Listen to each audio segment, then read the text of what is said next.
Graphing using intercepts is one of the easiest algebraic methods that we have. It does not require you having to rearrange or change around your formula or your equation in any way. It just simply means that you are going to find the point that you cross your x-axis and the point that you cross your y-axis, and then graph just those 2 points.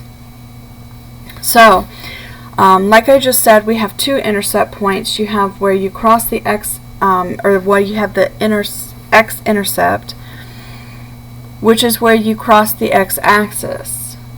So to find it, you have to make y 0. It means it will always have the form x, 0, because your y is 0 and your x will have a value. Your y-intercept is the exact opposite. It will always have the form 0, y, because just like with the x, this is where we cross the y-axis. So when you're dealing with a coordinate plane here, you just simply need to remember your horizontal is your x-plane, your vertical is your y-plane. So when we're looking for intercepts of your equation, we have to use this idea. So to graph your intercepts, first you have to find them. So you pick one to start with. For example, your x-intercept. And with that, you want to remember that it should be of the form x, 0, and x is what we don't know. So you just simply need to plug these in the same way that you would if you were simply trying to solve for the missing coordinate point. So here we're going to plug in 0 for y. So we're going to have x minus 3 times 0 equals 6. 3 times 0 is 0, so x equals 6. So that makes this intercept point the point 6, 0. We then have to find the other.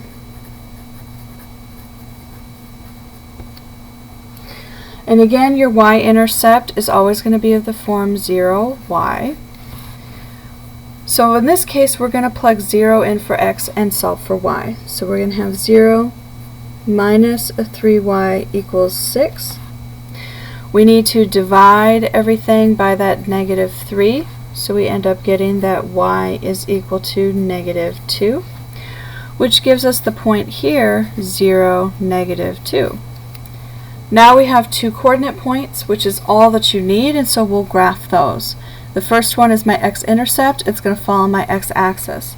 So 1, 2, 3, 4, 5, 6 goes right here. The next point falls on the y. So here we're going to go down 1, 2, so it falls right here.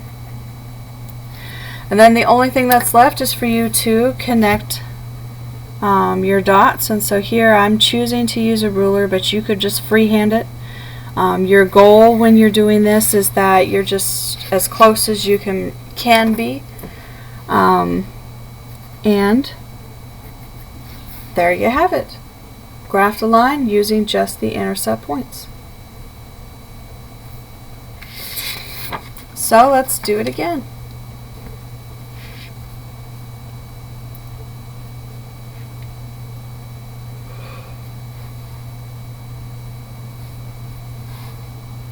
Fractions are not that scary. There's a couple ways you can approach it. You can leave it alone. If we leave it alone, then we would still find your x-intercept, which again is the point x0, and then your y-intercept. So to find the x says I plug 0 in for y, so this would be 1/2 x minus 3/4 times 0 equals 6. This part becomes 0, so we have 1/2 x equals 6. I need to multiply everything by 2, so I get that x equals 12. So this is at the point 12, 0. And then we can find your y-intercept, which is the point 0, y. So again, we would have 1/2 times 0 minus 3/4 y is equal to 6. This first part becomes 0, so we have negative 3/4 y equals 6. I would multiply everything by 4, so we get negative 3y is equal to 24. And then we're going to divide everything by the negative 3, so we get that y is a negative 8. So this is the coordinate point 0, negative 8. So here, if you look, notice if I count up 1, 2, 3, 4, 5, 6, I only have 7 here. So one thing that you can do is you can change the scale of your intercept. So remember, this is x and this is y. If we change the scale, we could do something as simple as this would be 2, 4, 6, 8, 10, 12, 14, and then do the same thing. So then we would have 2, 4, 6, 8, 10, 12, 14. Because this is a graph that does not have anything labeled, it's essentially up for grabs. You can do what you need to do in order to put your coordinate points on the actual graph. So here I want to graph the point 12, 0. So I'm going to come over here to 12, 0, and that's the first point. Then I want to do 0, negative 8, so 2, 4, 6, 8. So this point would be right here. And then again, we would go ahead, connect my points by drawing your line, and you would be done. Now, the other way that you could have approached this problem, so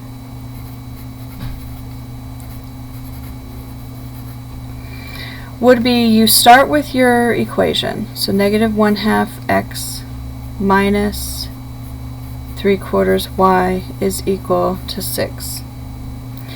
And instead of leaving this in fraction form, the first thing that we do is we get rid of the fractions. So you need to multiply by your least common denominator.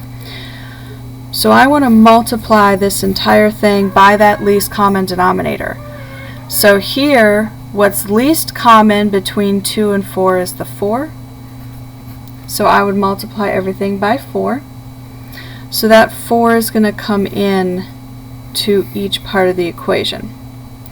So in this first part, 2 over 4 becomes a 2, so this would be a 2x. 4 over 4 goes away, so minus a 3y is equal to 24. And then from here you would find your intercepts. So whether you use the fractions or you get rid of the fractions and then find the intercepts, you'll get the exact same intercepts. Okay, so just to show that, if we look for the first one at x 0, this means you plug 0 in for y. So we would have 2x minus 3 times 0 is equal to 24. 3 and 0 goes away.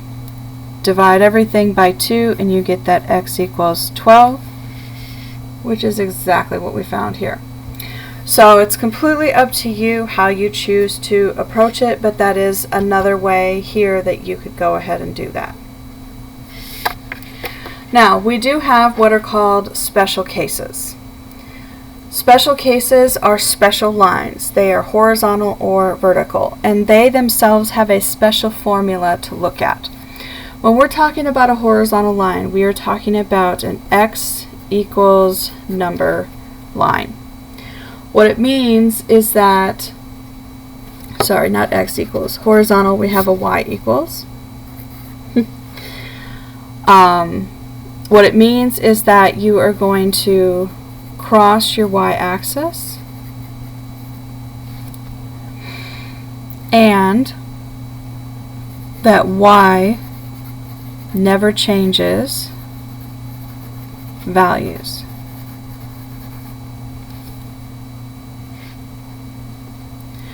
Vertical line is what I was talking about. Vertical lines are x equals. Here what we're doing is we're crossing the x-axis, and in this case x never changes values.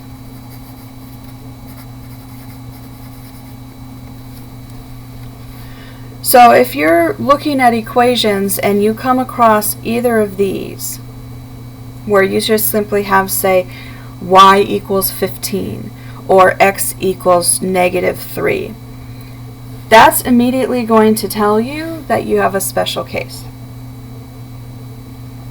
The other way that you know for sure that you have a special case is when you look at the equation, you only have one variable in that equation. If you look at this one, notice I have two variables. I have an x and a y. Your special types will only have a one variable to it. So let's take a look at what I mean. So here we have graph the linear equation. So I have x minus 4 equals -1. Well, I need to get this by itself, and notice the only variable that I have is x. Therefore, this should automatically tell you that you have the vertical line case. And so here I'm going to have that x is equal to, I got to take this -4 and I have to move it to the other side of the equation by adding. So 4 minus 1 gives you 3. So when you go in and you look at it, you're going to have an x-intercept, and it's going to be at the point 3, 0. And in terms of your y-intercept, you would have none. So when you are being asked to graph by intercept points, it is incredibly important that you write both of them down and identify both, because that's what you're being asked. So here we would go over 1, 2, 3. So this would be your point. We don't have any other points, and so you would go ahead and you would graph your line, which would fall along your vertical line here.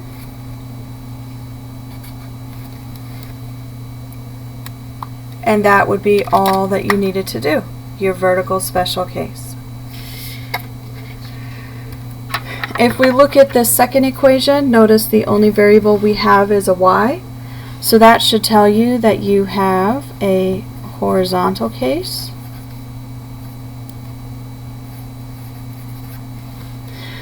I need to take this 5 and I need to move it, so we end up getting that y is equal to 2 minus 5 is a -3.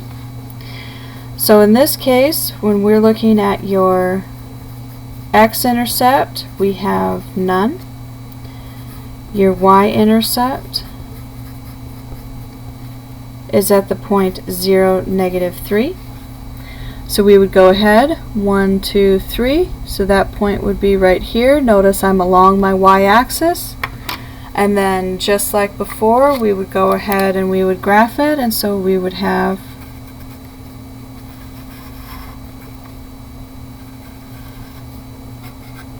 your line that goes right there. And those would be your two special cases. So that is everything that you need to know to get yourself started when dealing with graphing linear lines, be it two variables or just a single variable special case. So if you have any questions, please let me know. Otherwise, relax, have fun, be creative, and I'll see you next time.